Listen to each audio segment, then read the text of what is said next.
I'm Kelly Woods Vaughn from the Women's Business Networking Group, and I'm here with our candidate Lisa Grandstaff. Welcome and good morning. Good morning. Thank you for having me. And we're happy that you're here. Based on what you know about Colonial Beach, what do you see as the top priorities for our town and why? For me, my priorities for Colonial Beach, I have 4 platforms that I'm running on. But in going door to door and visiting other people and for myself experiencing the challenge of walking in the mornings, I see infrastructure and public health, 2 of my 4 platforms as 2 of my main priorities that I'll be pushing.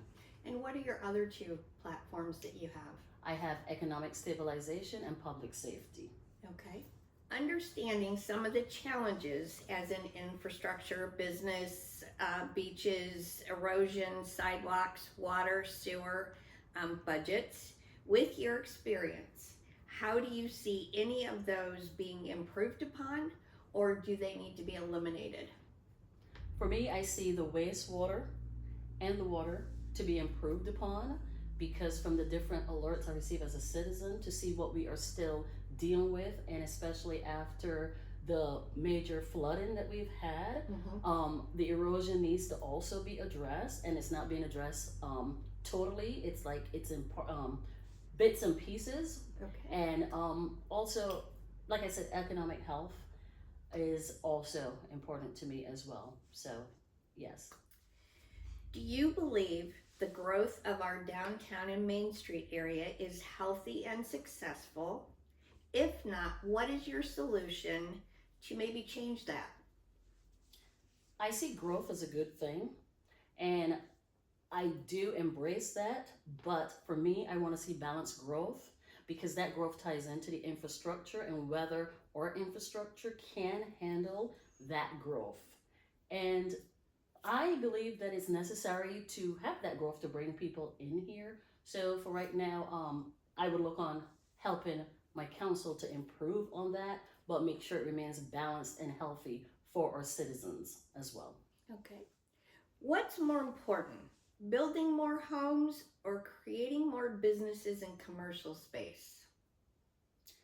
I think they both have their benefits, but I know currently right now the town council, they're looking into a study as to housing, the demand and the supply.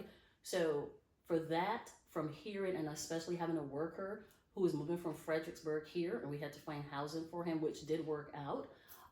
Yes, that's needed, but I also think we need businesses year round to also help towards the economic stabilization. Tourism is great, but I think industry is also something we have to look into for consistency and longevity. It is perceived we have a parking issue.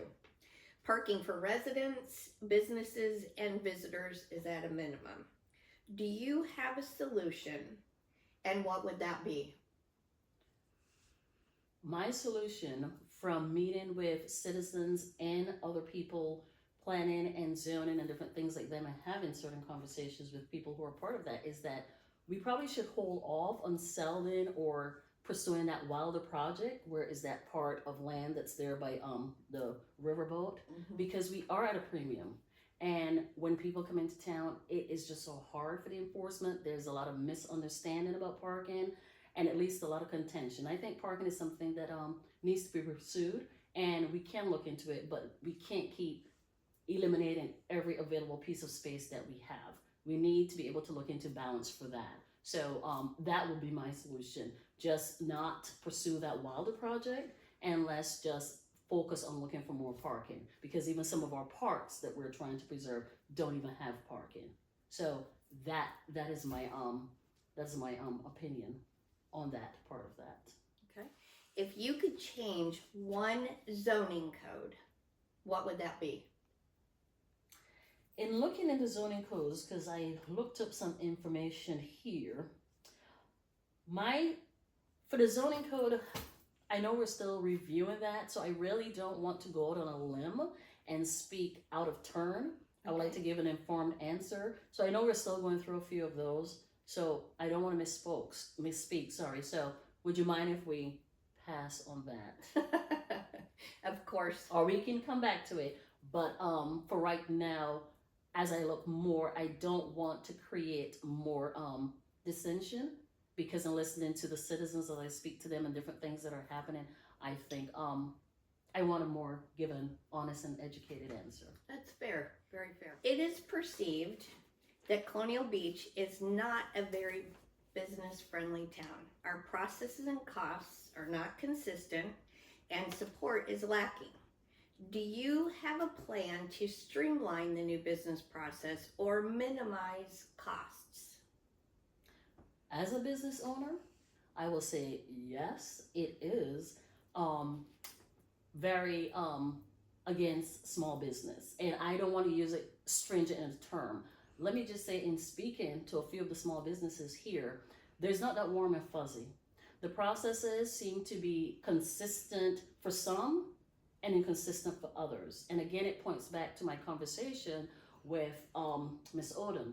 When it comes to policies, procedures, and law, it needs to be consistent across the board. We can't give breaks and cuts here for one and then have one over here has to carry the full brunt of what the cost should be. So my goal is, once I get it, because I know I'm not working alone, as a council, to let us come together and see how we can work to make this more business friendly and give people the opportunity that when they come in to apply for business, it doesn't seem like they have to jump through hoops or it's an act of Congress.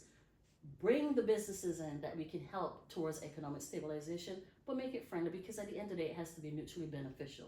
So for me, what I will eliminate is the preferential treatment, because it's there, it's a reality, and it's very disconcerting to see businesses trying to come here to pump revenue into us, but then we have this wall we throw up for some and not for all. And another thing that I would like to see change is that businesses, owners who are here, have their businesses put in revenue into town, but because they may have to live outside, they don't have a say. I think we should be willing to listen to them as well, because at the end of the day, their businesses here is zoned Colonial Beach, and you are getting revenue from them. As you know, this year the food and lodging tax was increased, which is not a stable or guaranteed annual amount. Increases to taxes, sewer and water, and businesses are a very touchy subject. If elected, what are the 3 steps you would take to put our town, Colonial Beach, on a firmer financial footing? In thinking about this, my one thing is for fees and taxes. We have to really look and see sometimes if this is actually something we need to do. Because from what I see, we have a lot of knee-jerk reaction. And I am of the opinion everything, taxation and increase, should not always be our first response. It should be our last resort. We have too many other options out there. We have too many people who are willing, once we come together and communicate, are willing to subsidize, sponsor, donate, and come together, because there are people out here that have a love for this town and want to see it thrive. So everything does not have to be knee-jerk first response. So my thing would be, look on the budget, assess whether it's really necessary. Secondly, look for ways and means to really look at the lodging and what we have to do and hear what the people are saying to us. Many times we just or listen, for lack of a better term, to what they're saying. Because many times we're hearing people, but then we're going off and doing our own thing. That's something I want to stop. So, and then 3, just come up with a consistent way that if we do have to increase it, it's minimal, but do it in a way that it is consistent for a period of time so people can budget, because we are not a big town. We're a little town. Some pockets may be deep here, but not all pockets are deep here. So my thing is, if you can give a projected amount or just a consistent amount and set it for a certain time period, that if it's necessary, because I'm not going to be stupid. I work in business, I do planning, I do budget. Sometimes we have to make some hard decisions, but I find so many of these hard decisions are jammed down our people's throat, as opposed to communicate them, let them understand why it's happening, own it, and come and be a part of it. It's too much done in the back that's creating too much resentment. And I don't see why we can't have the honest communication, discuss it, and then if we have to implement it, give a set time for implementation, and then let it be a set period for people to get used to and say it will be this for the 3 years. But we can't keep doing this because we all have to be on a budget. And we have got to get to a point in this town where our outgoes stop exceeding our income, or we stop robbing Peter to pay Paul to make things work, when we know there is money in the budget, but it's going to other things that it really should not be going to, or that are not pressing at the time. How do you plan to involve the residents and businesses' input into your decision-making process? I plan to involve it heavily because the way that I see it, we go out here and we campaign for the residents' votes, okay? We get their votes, but somehow it seems when we get on the other side, we have no respect for their votes or their voices. But if you're gonna take time to go out there and meet with people and say, vote for me, I'm going to do this, I believe you should take what they say into consideration, because they have to live here. They're trusting you to do what you say you're going to do. And there's too much disparity between what we tell people we're going to do and what we're doing. Because I'm not sure why people think that people are dumb or slow. We may live in a small town, but people are not dumb and they're not slow. And many times, as I was raised by my mother in education, the pen is mightier than the sword. And usually when people keep talking and find the people that they're talking to stop listening, then they find a way to make their point. And after a while, they make their point with their pen. So we have got to get back to the part where respect. So in listening as I go door to door and the many issues and concerns that they have, we cannot be unrealistic and promise people everything. But I find if you have honest communication with people and you tell them, this is what I will strive to do for you, or this is what I will try to have happen, and you communicate, I find even if people are mad at the process or what you have to do or what you had to do, when the dust settles, the refrain is, well, at least I know I can trust you, told me the truth. And we've got to get back to the point where when we give our word to people and we come to people, if we tell them, oh, you know what, you gotta run, this is happening, they know we can trust their word and run, as opposed to, how many times have you said that? I'm going to walk.